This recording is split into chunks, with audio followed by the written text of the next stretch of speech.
ములకల్ చెరువు నకిలీ మద్యం కేసులో 10 మంది నిందితులకు 3 రోజుల కస్టడీ ముగిసింది. ప్రధాన నిందితుడు కట్టా సురేంద్ర నాయుడు కీలక విషయాలను బయటపెట్టినట్లు తెలుస్తోంది. అసలు ఇబ్రహీంపట్నంలో మొదలైన నకిలీ మద్యం తయారీ దందా ములకల చెరువు వరకు రావడానికి కారణమెవరు? మొత్తం ప్రణాళికను అమలు చేసిందెవరు? ములకల చెరువు నకిలీ మద్యం తయారీ కేసులో 9 మంది కస్టడీ ముగియడంతో మదనపల్లె సబ్ జైలుకు తరలించారు. నకిలీ మద్యం కేసులో సిట్ విచారణ నిమిత్తం ఈ నెల 17న 10 మందిని కస్టడీలోకి తీసుకున్నారు. SIT CI Srinivasulu, Kadapa excise assistant commissioner Chandrasekhar రెడ్డితో పాటు ఎక్సైజ్ అధికారులు కస్టడీలోకి తీసుకున్నారు.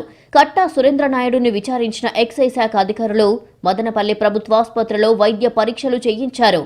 అనంతరం మదనపల్లె పీడీఎం కోర్టులో హాజరుపరిచారు.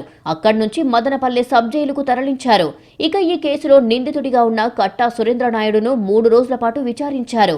కస్టడీలో అందరం కలిసే నకిలీ మద్యం వ్యవహారాన్ని నడిపించామని, ఈ కేసులో నిందితుడు కట్టా సురేంద్ర నాయుడు సిట్ అధికారులు, ఎక్సైజ్ ఉన్నతాధికారులతో వెల్లడించినట్లు తెలిసిందే. ములకల చెరువు నుంచి తన ఇంటి వద్దకే నకిలీ మద్యం బాటిళ్లు బాక్సులు పంపేవారని, తను వాటిని పెద్ద తిప్ప సముద్రం మండలంలోని బెల్ట్ షాపులకు పంపేవాడినని వెల్లడించారు. తన పేరు మీద ఉన్న మద్యం దుకాణాన్ని జయచంద్రారెడ్డి బావమర్దే గిరిధర్ రెడ్డి నడిపించారని తెలిపాడు.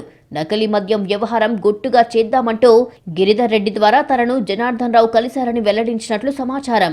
సోదాల్లో దొరికిన డైరీలో ఇప్పటి వరకు 70కి పైగా పేర్లు ఉన్నట్లు గుర్తించారు ఎక్సైజ్ శాఖ అధికారులు.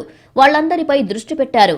విచారణలో డైరీలో రాసినటువంటి పలువురి పేర్ల పాత్రపైన ఇతర నిందితులు సహా వ్యాపారానికి సహకరించిన పలువురు ఎక్సైజ్ శాఖ సిబ్బంది పేర్లను సురేంద్ర నాయుడు చెప్పినట్లుగా ప్రచారం సాగుతోంది.